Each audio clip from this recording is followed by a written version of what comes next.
Callaghan and I am the Executive Director of the Minnesota Housing Partnership, and I just want to welcome all of you back to our call today on MHP's call on federal and state legislative updates. I want to remind you during this call, we will be doing our best to monitor the chat. And so if you have, as we have our guests and questions with our guests and conversations, that we will do our best to monitor the chat. If you have questions, throw them in there, and hopefully we'll have time to share them with our guests today. And I wonder if I could just get a confirmation from my MHP colleagues whether or not the senator has joined us yet. I don't yet see Senator Nelson. We've heard from our staff she's about to join, but maybe we should go to another guest. Okay. Well, again, thank you for joining us. And I think that, so we have 3 guests today planned, and one of them is Sarah Truedahl, the Vice President of Research with PolicyLink, and she has created this impressive rent debt dashboard, and we're going to hear more about that in a moment. Today's call, we think we'll wrap up, we'll see what the order is here, but wrap up with the always engaging Peter Callaghan, who is a staff writer at MinnPost and covers the state legislature. And Peter, hopefully you'll help us read the tea leaves a little bit on what we might expect for the remaining weeks of the session. Again, since I don't see Senator Nelson on the call in this moment, so I think that we will start our program with our second guest, Sarah Truedahl, and then we'll come back to Senator Nelson sometime around 9:20, 9:25. Does that sound good? All right, thanks, Anne. My name is Elizabeth Glidden. I'm the Deputy Executive Director at Minnesota Housing Partnership, and I see Sarah on here, so I hope that you're all right to go a little bit out of order.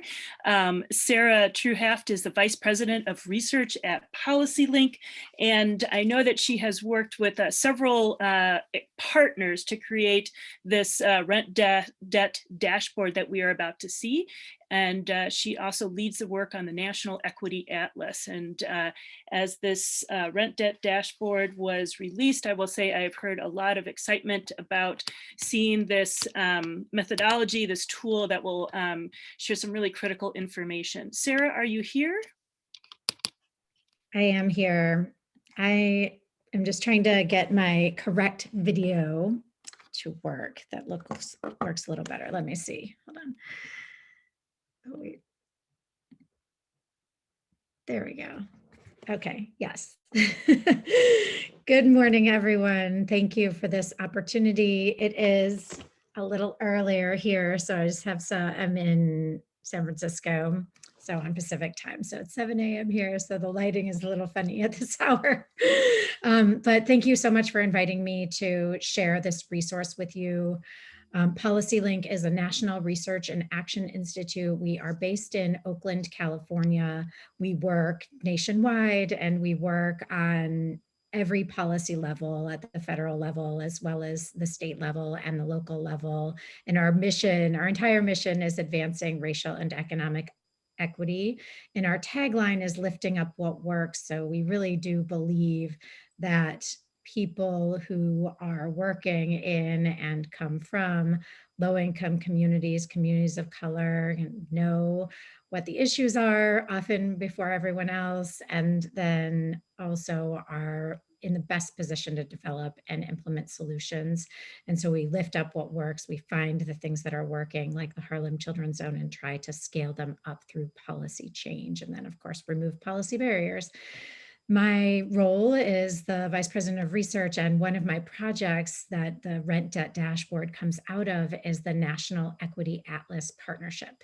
This is a partnership between PolicyLink and the USC Equity Research Institute. It is an academic institution that is led by Dr. Manuel Pastor, who is an economist, also a sociologist, has done many studies looking at inequities and why they exist, and also studying economic performance in regions and looking at inequities in relation to economic performance, and finding that regions that are more equitable, that are more inclusive in terms of income and race, are also more prosperous. And so we joined forces 10 years ago, and we try to equip advocates and policymakers with data that is useful for them to inform their equity initiatives and campaigns.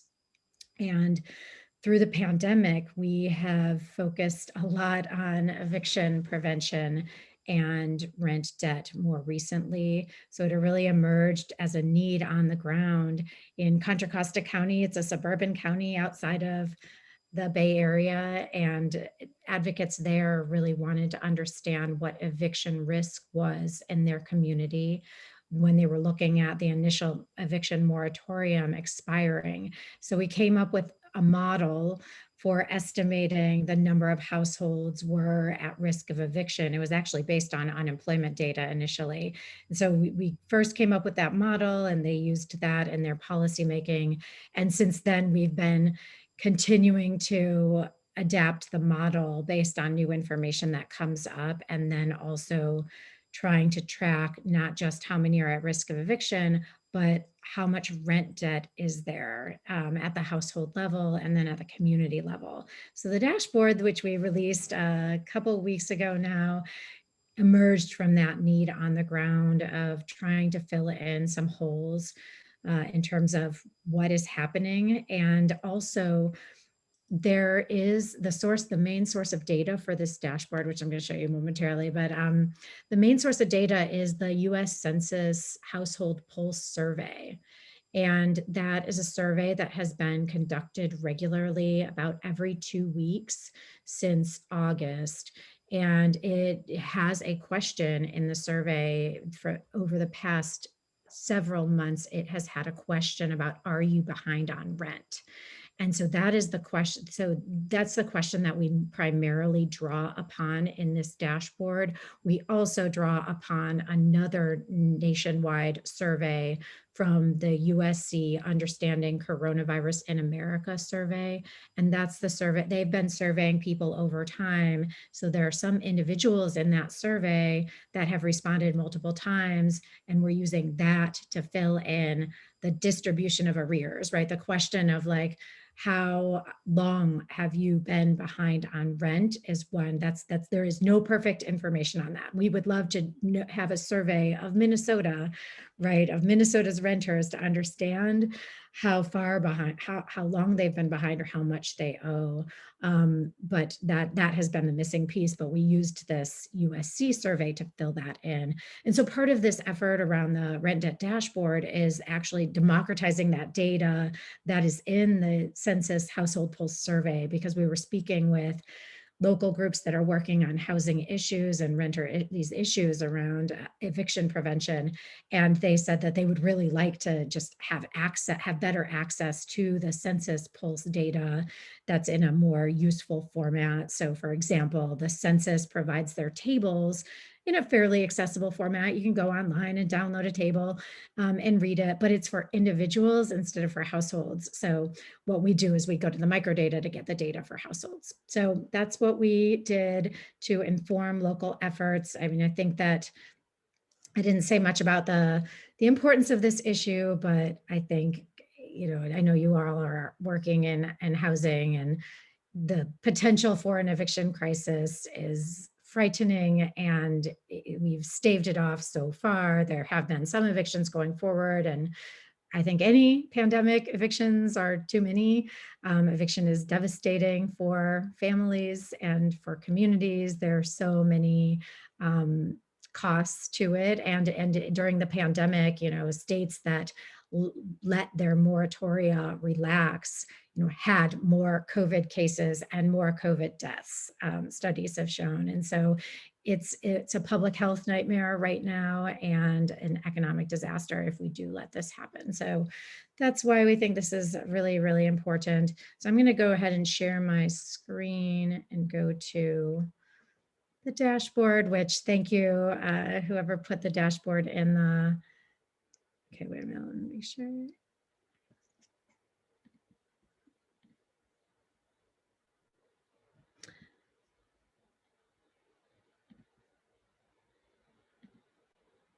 Okay, actually, I'm going to show one thing before we go to the rent debt dashboard, which is an important point that I try to make when we're looking at the rent debt issue, because we're looking at racial, we're thinking about racial inequities, and that's what we do at the National Equity Atlas. And this is a picture of home ownership rates in Minnesota. And what this is showing you is these very large racial inequities in home ownership rates. So I show you this, so how to read this, right? 24% of Black Minnesotans own their own homes, compared with 76% of white Minnesotans. And you all know there are large racial inequities here. These stem from things like redlining, systemic racism, 45% of Latino Minnesotans own their own home, and you can see 47% of Native Americans. So you can kind of see like already, so this is showing you these racial inequities and who has access to home ownership. So when you're thinking about rent, anything having to do with renters, you are already talking about an equity issue, which I'm sure you are familiar with, but I think that the data helps to show that. Now I wanted to go to the rent debt dashboard for Minnesota. Are you seeing the dashboard, or do I need to share a different screen? Okay, good. Okay, so here is our rent debt dashboard. And I figured I would just walk you through it. And there are two parts of the dashboard. There's the dashboard view here, and then there's the county map view. So I've pulled up the dashboard view here for Minnesota. I'm just going to make it a little bit smaller. Hopefully you can still see that. So what it's showing you here, I've selected Minnesota. It's showing you that 53,000 households are behind on rent. This is as of end of March 29th. We should get, this will be updated when the new Pulse data is up. We have to wait for the microdata to be released, so there's a little bit of a lag, but in a couple weeks, we should have new data. So 53,000 households behind on rent, and our estimate of total rent debt is here. So nearly $156 million. And the estimated debt per household is $2,900. Now, of course, that's a distribution. It ranges. Some 5% or so nationwide of renters are behind 12 months. So they have significantly more debt, but this is the average. And then here you can see the trend for the US in gray, and then Minnesota in blue. So your rates have been lower than the national average in terms of the share of renter households that are carrying rent debt. There was a little bit of a spike here, beginning of March, end of April, end of February, but so the rates have been lower, that's a good thing, but still 53,000 households is a large number. And who is behind? So the data tell a really, really clear story here. I think in California, where I am anyways, there was this anecdotal worry about, well, is it like technology people? There's a moratorium, so are, tech workers not paying their rent? And that is not what is happening. That is not at all what is happening. So what you see here is, 71% of, the people who are behind on rent in Minnesota have lost employment income during the pandemic. 43% of them are currently unemployed. 43% is a ginormous unemployment rate. 10% is a huge unemployment rate. So, lots of people are not working, and that's why they're not able to pay, because people do everything they can to pay the rent. They make these terrible trade-offs in terms of putting good food on the table and buying clothes and paying for medical care in order to pay rent, because they know it's a contract that's due. People don't want to be evicted, and it's just something that is a norm that people follow. It's majority people of color who are behind on rent, and a vast majority are low income, earning less than $50,000 per year, right? So these are really pandemic affected households. We also see this square here, the bottom left quadrant, is looking at where people are getting their resources to pay for household expenses. And the thing to really call out here is how many people are borrowing from friends and family that are behind on rent. So the dark blue are people who are behind on rent versus the gray are people who are paid. And 44% of people who are behind on rent are paying, are borrowing from friends and family to make ends meet. A lot of people are putting household expenses on credit cards too. That is an issue, but primarily this is kind of the biggest thing that we see here in Minnesota. Around borrowing. So the rent debt is not the only debt that's accruing. We don't have a great picture of the other debts that people are accruing to pay rent. And also another issue that we don't have a handle on in terms of the data is people are leaving their housing situation and moving in with friends and family. So they're sort of like voluntarily leaving because they can't pay, and then they lack housing security. Like they're basically homeless but living with other people. So that's, so those are some issues we just don't have data for. Okay, I don't know what made that refresh. And then this picture here, this bottom right quadrant, is showing the picture pre-pandemic. This is looking at the share of renters, I'll make it a little bit bigger, share of renters by race that are both economically insecure, defined as living below 200% of the federal poverty line, and also paying too much on rent. So rent burdened, paying more than 30% of income on rent. And this is really just showing you that, I already showed you that, people of color are more likely to be renters than homeowners, and that already makes you less housing secure. But people of color are more likely to be economically insecure and paying too much on rent. And when you're rent burdened, that's a form of housing insecurity as well. So both Native American, Latinx, and Black communities are renters. So that's the dashboard, and then the dashboard view. And then I wanted to show you the map view. And just had already pulled it up here. So when you click on county map here and you select Minnesota, oops, I need to reselect Minnesota. So you select Minnesota. You're like, that's not our state, that's Alabama. Then you can pull up this map view. We did produce these estimates of rent debt by county.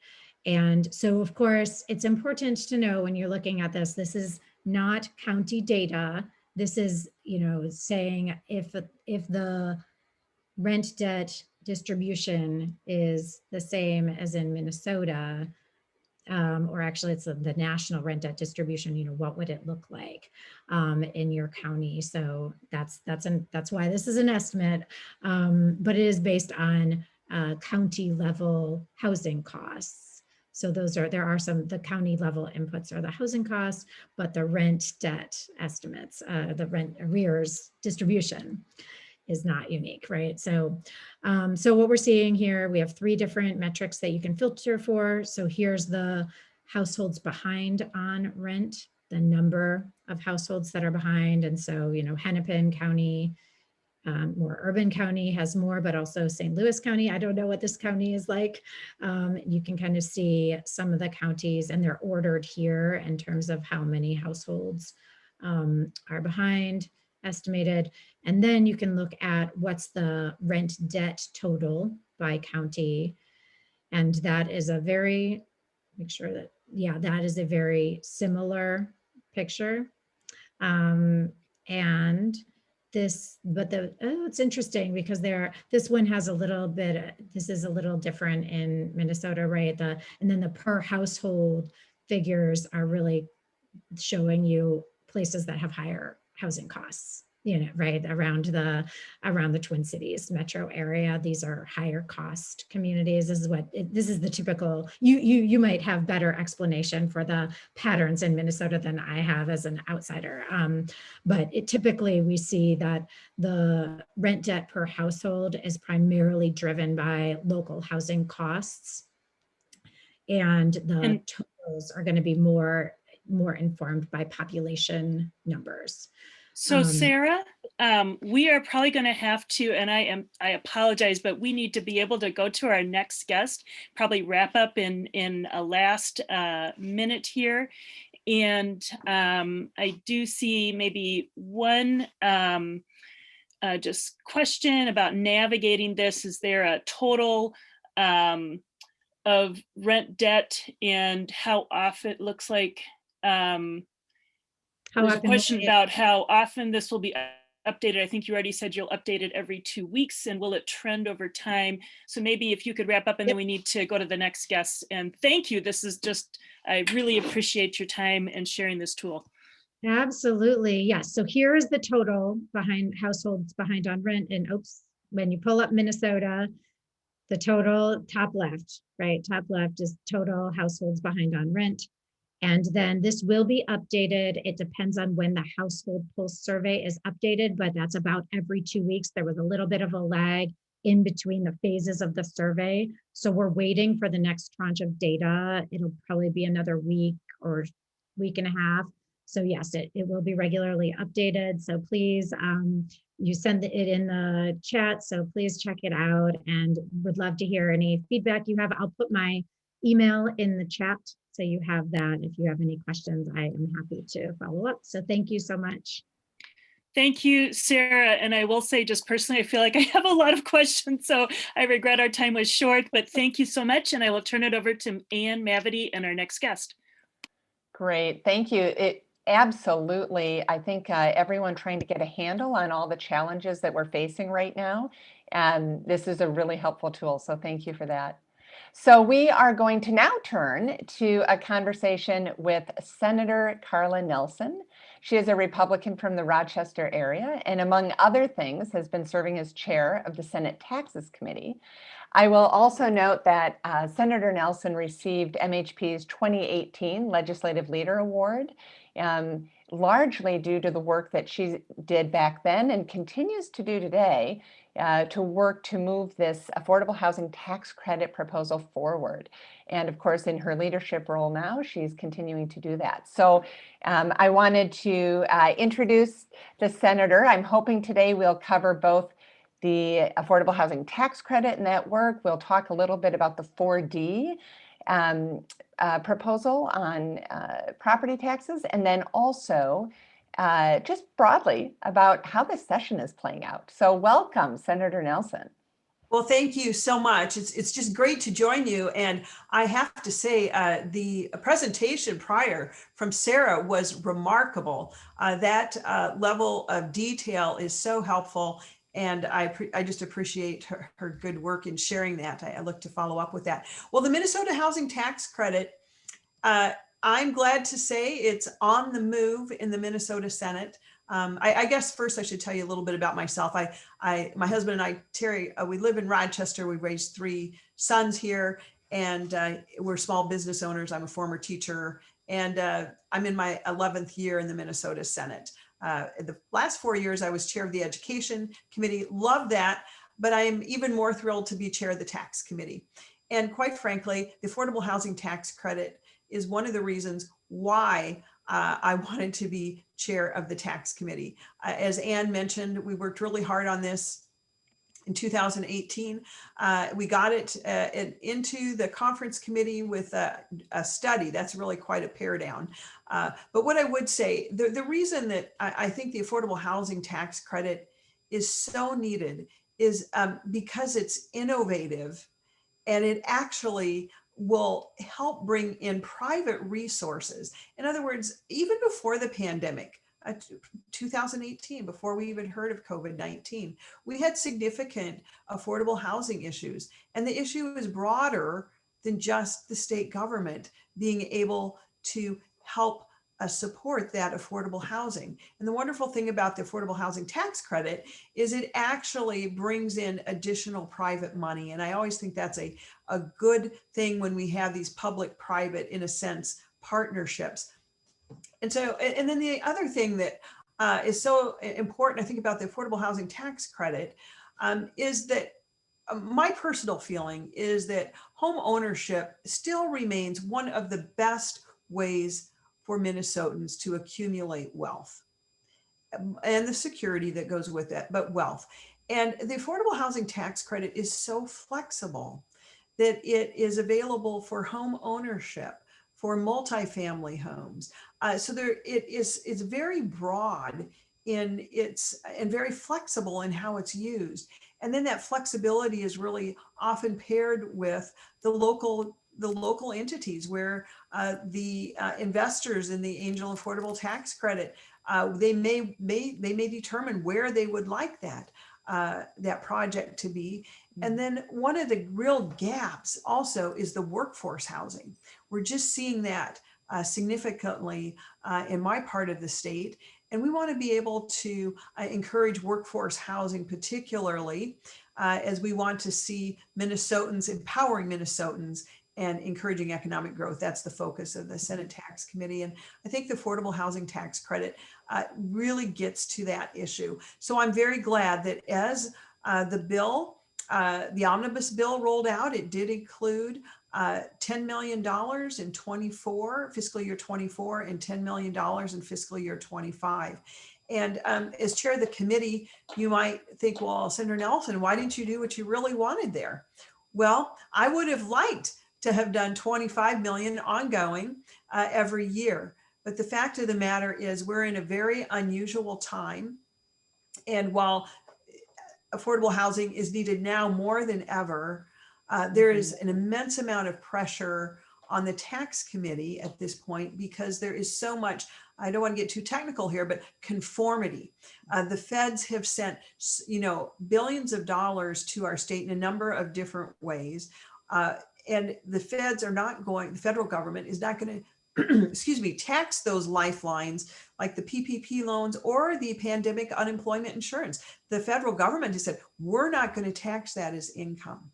Unfortunately, without a tax change, Minnesota will be taxing those lifelines. And so that put an inordinate amount of pressure on the tax committee. There's well over $1 billion of tax conformity that is needed in Minnesota if we are to conform to those federal conformity regarding not taxing some of these COVID relief things. And so that did put had a big footprint on the Senate Tax Committee, but I am very glad that we have the affordable housing tax credit at the $10 million level. And we know that it's been highly successful, the North Dakota model. And I have great confidence the Minnesota Housing Finance, the Minnesota Housing Partnership are going to help make sure that this is highly successful too. Well, we do appreciate your leadership on this. And just for folks who are less familiar, to be clear, that credit is allowed for donations anywhere from $100 up to $2 million. So it's really intended to bring a broad array of new housing stakeholders into sort of participating in advancing affordable housing. And if it's passed, it really will be the first new revenue dedicated to housing. And I always used to say transportation has 7 dedicated streams of funding for transportation, and housing hasn't had any. So this could be very impactful that way. You mentioned about the tax conformity. And I just want to note that MHP is part of a coalition called Together We Rise, which has been organized through the Minnesota Budget Project. And it's really focused on raising new revenue, knowing that, as you've said, that the PPP conformity is really about up to 3/4 of the total cost of the bill, at least in fiscal year 22-23. Yes. So there's a lot more dollars that are going to businesses than really are going to some of the struggling folks at the lower income levels. And so there's a lot of discussion this year about how do we make sure our tax system is more fair, that we're raising needed revenues and broadly making sure that we're not leaving out, workers and families that are hardest hit by the pandemic. How do you see that conversation and sort of the role in this tax bill in trying to create that more balanced, fair tax system? Yes, well, actually, a lot of the conformity is for some of our most struggling Minnesotans. That includes not taxing those pandemic unemployment insurance benefits, not taxing student loans. So there's a great deal of it is for employees and employees who may be struggling during this time. My hope is we move forward, particularly as we go into conference committee.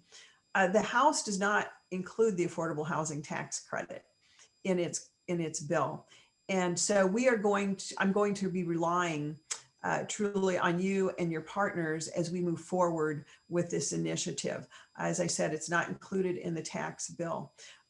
Regarding additional revenue, in other words, how should we take care of these conformity issues, which actually for the great deal, for most of the part, except for those PPP loans, really do apply to all Minnesotans, and obviously even those who have like student loans, short mortgages, short sales on their houses where their mortgages would be counted, their forgiven mortgages would be counted as income. So it really affects all Minnesotans. My hope is going forward, we're going to get better guidance from the federal government. As I said, the federal government is sending billions. It looks like $5 to $7 billion over last year and this coming year to the state of Minnesota. And we do have a $1.6 billion surplus, and we do have $2.3 billion in reserve. And if you happen to notice Blois Olson's column yesterday, Morning Take, it was pretty interesting. He said, money is not the issue. In this, he even said we are awash in money. It's how can we use that money, in my mind, to empower Minnesotans and encourage economic growth. Here's my hope as we move forward into conference committee, that we get clear guidance from the federal government. The federal government originally said, well, no, you cannot use any of these billions of dollars for anything related to tax, whether it be tax reductions, tax cuts, tax conformity, nothing with tax. And when you have such a huge conformity issue before us, we need to be able to use some of those federal funds for that conformity so we can use our state funds for additional things that would go to what you're speaking to, Anne. The federal government originally said, no, anything with the word tax associated, no federal dollars. They since then have kind of rescinded, and people said, well, like in Minnesota, well, we have a $1.6 billion surplus and all money's fungible. So we could technically spend $1.6 billion and that would come out of our surplus. Then the federal government kind of relaxed its guidance again and said, okay, well, if you have a surplus, you can spend that much, up to that much of federal dollars on some sort of tax conformity. And then the federal government kind of realized, well, that's not fair. We're treating states differently depending on whether or not they have a surplus. And so now the latest guidance is that it appears, they're not quite there yet, but they keep getting there, is that we will be able to use some of the really massive federal funding coming in, which is needed, no doubt about it. And we're in unusual times. We've just not seen anything like this, and great support is needed. That we will be able to use some of those dollars for conformity, and that is what I am hoping. That is what I am pushing for with my leadership, that we can use some of those dollars for conformity, and that will free up, as Anne said, a great deal of those PPP dollars that really, but they did benefit both employers and employees, because they kept employees on the payroll. Yeah. Otherwise, those employees often, in like the hospitality industry, has been almost decimated, and those were some of our lower paid employees, and yet they were able to stay on even when there weren't customers. So my hope is more clear guidance from the feds that will allow us to use more of the federal money for conformity, that will release more of the money of the Minnesota state funds to do some of the other things that you have mentioned, Anne. And then, of course, getting my leadership to go along with that as well. Sure. Well, let me ask real quickly about the 4D program, which has gotten a lot more attention this year. It's been under discussion similarly for several years. And the 4D tax was enacted many years ago to provide this lower property tax rate for affordable housing. And it was intended to incent operating and retention and construction of low-income rental housing, these what we call these Class 4D. But we know that in the last 7 years, driven by these market rate housing valuations, that the tax valuations for affordable housing have increased rather, almost 75% on these affordable housing Class D, 4D properties. So as we're looking in, this is a provision that is being discussed similarly in a bipartisan way on both Senate and House. How do you see this moving forward? And it feels like it's a great complement where the affordable housing tax credit can so much address a lot of our rural issues. 4D is particularly important for some of these properties in the metro area as well. How do you see that playing out? Oh, and that's a good distinction, and that they are a complement. We're a broad state, we're a diverse state, and we need to have a lot of tools in the toolbox. Mhm. And 4D is one of those. And it is over, in this case, it is also in the Senate bill and the House bill. So that's helpful as we go into negotiations. But what I would say, there's still quite some pushback from the local units of government, because the 4D proposal that passed out of the Senate is about a $50 million proposal. In other words, it shifts about $50 million of property taxes onto other owners. That's kind of the challenge whenever you get into property taxes. If you relieve some here, that just means it gets paid out over here with other property tax owners. And so the cities, and as you're right, Ann, it's mostly in the metro area, the cities are in negotiations within, before we even get to conference committee, about what is that 4D tax rate going to look like. Right. And there's great thought that it will be, so the tax rate will be reduced, but maybe not quite as much as is in the Senate proposal. And so there will not be quite as much tax shifting, particularly in those metro areas. You're correct about that.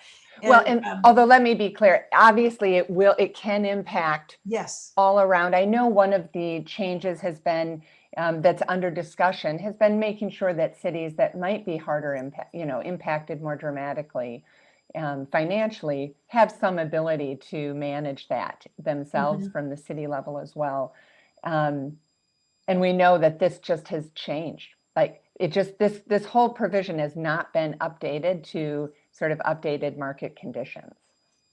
correct. And also it eliminates the two tiers that we have now. So there'll be one tier, which leads to some simplification, which is always helpful. And so it's just really working the numbers now. And then also it's working with really the local units of government as well, to see how they can continue to support 4D. The class rate reduction will be helpful. And it's just a matter of, there's still, I think, negotiating internally and how they can best do this. It is very helpful, particularly for the developers who can develop this 4D housing. And it's it is optional all over the state. Obviously, it is incredibly helpful, particularly for the very affordable housing. Well, let me two notes I just want to make, and maybe my colleagues can put in the 4D proposal and information sheet, just because as we're talking, I know there's a proposal that's been on the table now for a while, and then there's certainly changes, as happens through every legislative session. So we can get the latest and greatest updates on that. I also wanted to note in the questions that we had a specific question to the affordable housing tax credit, talking about whether manufactured housing and manufactured home communities are eligible. We're noting that while we talk about specific activities like acquisition and rehab, those kinds of things that certainly manufactured home communities experience as well, that we probably need to look at the tax credit to make sure that is something that can get covered as it's just a core piece, especially in greater Minnesota, of a housing option for folks. Yes, I saw that question come through in the chat, and I think it is a great question. And we do believe that those manufactured homes and those cooperatives can be some of the most affordable housing, and it's pretty Sure. remarkable. I visited a new manufactured home park in Rochester a few months ago, and it's pretty remarkable, the quality and really the affordability of those homes. So, and I know Right. there's great support in my caucus for that. I would anticipate, with the flexibility that is in the affordable housing tax credit, that those would be, I can see nothing right off the top of my head why the affordable housing tax credit would not be eligible for those areas. But I will take that back and work with our researchers to And make we'll sure. work with you on that as well. Mhm. Thank you. Well, the last question, we have like a minute, slightly less than a minute left, is are we going to get through this session in 3 weeks, or is there going to be a special session? Oh, that is such a good question. It depends on one thing. It depends on when the leaders, that would be Senator Gazelka in the House, Speaker Hortman, or Senate Speaker Hortman in the House, Governor Walz, when they come out with global budget targets. In other words, the Senate is still working off of its tax target of about $631 million of tax relief. The House is still working off of its target, which includes about $1 billion of tax increases. And the other committees, it's the same thing. So until those three leaders get those global budget targets, really the conference committees are a bit of a staging theater for each side, kind of drumming up why they need this or that, or why this proposal or why that. But until we get those global budget targets, and I'm encouraging those soon. There's just no reason. If we're very serious about doing good government in challenging times, particularly Zoom times for conference committees, I think we need to have those global budget targets soon so that we can spend our time and energy figuring out how can we really come to that good compromise in the middle without a lot of political theater. There's just been way too much of that this year. There always seems to be, especially in presidential election years. But the bottom line is, let us get those global budget targets, and then we can, and we should. Our adjournment date is May 17th. Does not escape me. That was written into our Constitution 164 years ago. So it's not sneaking up on us. However, it also is the new tax deadline. As we were able to push our tax deadline back. So May 17th is an important date. Stay tuned. Let's get some global budget targets and we could get it done. Well, I really appreciate these are extraordinary times, working on all this that much more challenging. Appreciate your hard work and your support of these housing provisions as well. So thank you for joining us again. I'm glad it worked out, and more conversations to come before the end of the session. Thank you, Anne. The one thing I would say is for those who are very interested in the affordable housing tax credit, this is the time to activate your members. Every tax committee person in the House and the Senate, particularly on the conference committees, those were just appointed yesterday, they need to hear about why the affordable tax credit is important to Minnesota. And it's going to take a village to get this done. So thanks so much. Thank you so much. Yeah. Bye-bye. Bye now. So, lots going on here. Peter Callaghan with MinnPost as a staff writer. We are very excited to have you here as well with us today. Again, I sort of said this is a little bit of reading the tea leaves and telling us a little bit about, sort of from your perch, what you see as some of the dynamics of this session and how this might play out. Last time you were here, I think we had some breaking news minute by minute, so hopefully we can get through the last 15 minutes here without breaking news coming in. But for folks on the call today, I think that first of all, we'd be interested in an explanation of where are we at in the session. What does this mean with the conference committee assignments coming out? What's going to be significant? Tell us what you know, what you're seeing. Welcome. Okay. Am I coming through okay? You are. All right. Well, good to be back again. Senator Nelson actually framed things fairly accurately, in which she said everything is sort of dependent on the the governor and Senator Gazelka and Speaker Hortman coming out with these totals. And the conference committees, I mean, that was a great line she had. I forget the sort of the staging or the acting out, and that's what's happening in conference committees. First thing they do is staff has to go through section by section what's in each bill. There's no way those two bills can come together with the two targets that the House and the Senate started with. They're just too far apart. And until they come out with this list of agreements with a number that those conference committees have to aim toward, they can't do anything productive. And once they do come out, there's a ton of work to sort through all of those decision points. It's not just financial, because they throw a ton of policy into these omnibus bills. And then they disagree. They reach impasse. And the thing that was set up 2 years ago and been told will be set up again is the triumvirate sits in a room and the committee chairs come in and they thumb up and thumb down based on what the three leaders are going to say. It's a very opaque process, and it can't start until the global targets. And last year, the global targets came out on the very last day of session.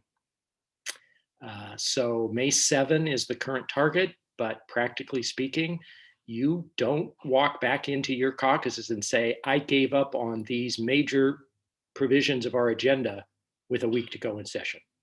That's too early. Get back in there. You didn't try hard enough. So you don't give in until the last minute. And the way this thing is set up, then last year they adjourned. The conference committees met outside of session. They went in and out of the triumvirate room, which was at that point the governor's cabinet room down on the basement level. And then once they were all drawn up, they had the 24-hour special session. So that's what we're anticipating will be at least the process this year.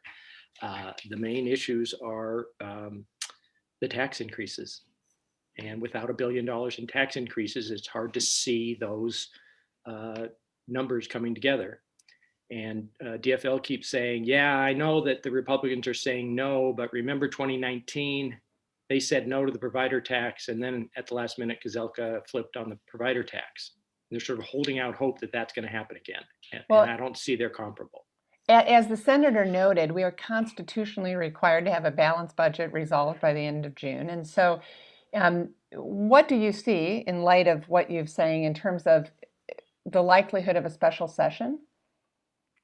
There will be some, I think, because of the timing of it, there will be some sort of special session, because if you wait till the last minute to agree on your targets, there are thousands of decision points that come from that decision. We are also in a position where the governor will likely extend his emergency powers again in mid-June. So there will be a special session in June 11, 12. The budget, the constitutional deadline for the budget is the end of the fiscal year, which is June 30. So there's still 7 weeks between now and then.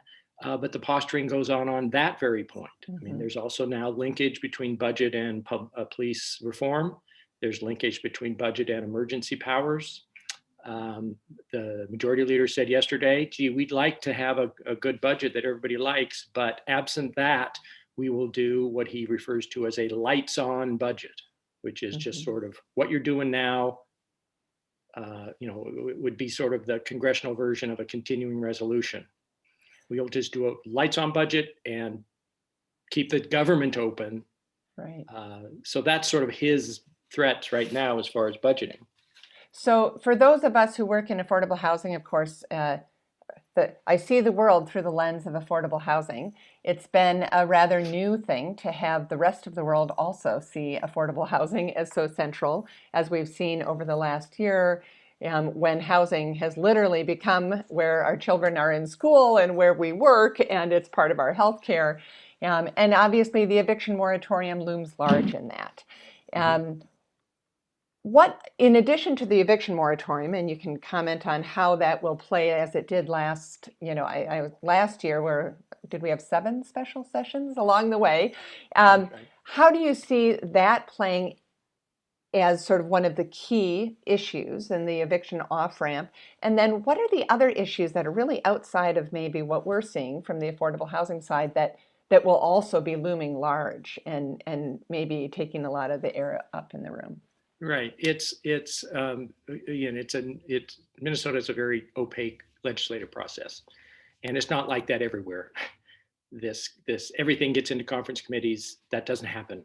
Everything is in an omnibus bill. That doesn't happen. Other state Supreme Courts actually enforce their single subject rule in their constitution.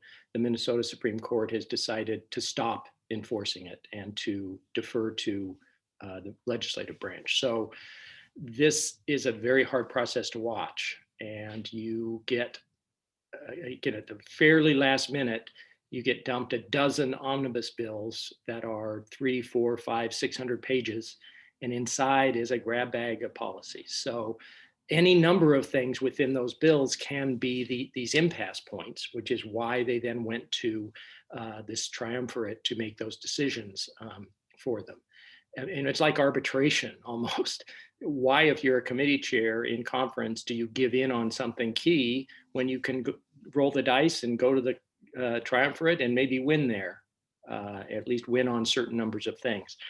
So I don't think it's really a process that's set up for the conference committees to make agreement when they can always go to mom and dad and ask them to decide for them. The police reform is definitely in there. And the governor is, insisting on it. DFL leadership is insisting on it.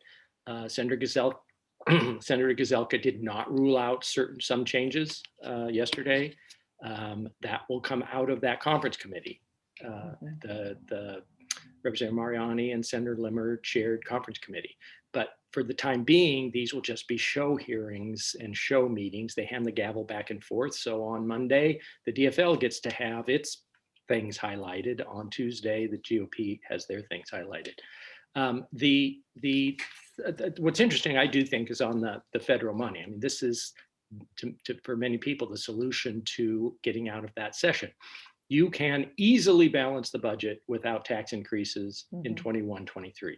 Easily. In fact, the DFL tax plan doesn't really start collecting new money until the following biennium. They spend all of the money in their tax increase, what's left is this new fifth tier on high earners to pay for the PPP loan forgiveness and the UI loan forgiveness and some changes to low-income tax credits and family tax credits. So they don't need the money this year. So what could happen is you say, we're going to spend, reserve, we're going to balance it this way. I mean, there is that out, which is what makes it difficult for the DFL to make their case that we need to do that this year. And collections are continuing to gush in. I mean, February, March collections are $500 million over what the February forecast said. So the other thing that happens on May 10 is we get April collections. If they continue to be higher than forecast, it's going to be very difficult for the DFL to sort of hold the high ground on their tax plan. But your housing stuff's going great. I mean, the governor has a press conference today to announce the rental assistance program. Based on what we were told this morning, there's more than enough money from the two federal acts, the December Act and the American Rescue Plan Act, and to cover, I mean, we have $550 million. Although, to be clear, that just that rental assistance also can pay forward, sort of anticipated. So it's not that folks are going to just, the eviction moratorium lifts and everything comes back to whatever normal was, that we understand that there are continuing pressures. So just as we look at those estimates, it's a point in time, but we are also looking forward. But they're trying to make this very clear to people who are in need. This isn't a lottery. That's right. If you are eligible, you will get help. Well, thank you for mentioning that. That's very different than what the home mortgage interest deduction has done for the sort of the wealthier, whiter homeowners. And so it is, you're absolutely right. The fact that this is available. And the question about the off-ramp bill, and I blame Cecil Smith for this phrase, the off-ramp, is that the Senate version did get a pretty large bipartisan vote. They try to say it's a veto-proof amount, but you can't say that. A DFL member will be loath to override a governor, should it come back to them, and it won't come back to them because those bills wouldn't get through the House without agreement. I think there will be some agreement. The main point seems to be as to when it's triggered. Is it triggered bill passage plus 30 days? Is it triggered at the end of an emergency declaration? Or is there some special thing where the governor will separately agree to pull that particular emergency order prior to lifting the entire state of emergency? I'm thinking it's somewhere in there. Well, and we know also that one of the challenges is just getting the money into the hands of these folks. Just that the administrative logistics of making sure that folks have the resources available so that they're not being evicted for non-payment when there are resources. And I think it's a massive undertaking, and trying to make those match up is important. Well, we have 2 minutes left. Let me ask you a question about bonding. Bonding has been an enormous engine for adding new units of housing in Minnesota. And, so far, and typically we've seen housing be maybe about 20% of a bonding bill historically. This year, it appears to be more than that on the House side, at least. What do you see as sort of the tone, the tenor, the questions that are going to come out of the bonding conversations? Right. And I recall last time I was here, I said Senator Bach would not have taken that committee as his reward if he did not intend to have a bonding bill. I still think that's true, but he is saying, we don't need a bonding bill. No, I don't know. We might have one, we might not have one. He's not really had hearings. Unlike the House, he's not come out with a bonding plan. He's going to play this like I think he often plays this, totally silently. Senator Pappas doesn't know really what's going on there. And I mean, I think that's a very, very, very last minute agreement. Okay. Remember last year, 2 years ago, the global agreement from the governor and the leaders said there'd be a bonding bill and a general bonding bill, and there wasn't. There was only the housing bonds as a separate vote at 50% plus one. So right. I think there will be one probably. But the other argument there is the House wants this money. Half of their bonding bill is for rebuilding Lake Street, et cetera, and sure. damaged areas in St. Paul, and that's still a debate. Well, Peter, again, as it is with many of our speakers, there's so much more to get into, but we are at time. So I just want to thank you for your willingness to come back again. Bringing you in with a broader perspective is super helpful for all of our folks, and you always have great insight. So thank you for taking the time this morning. And thank you to all of you who have stuck with us and are listening and joining us today. We will continue to have several more calls as the session concludes, and look for notes also coming in your email box about actions to take on behalf of housing. So thank you.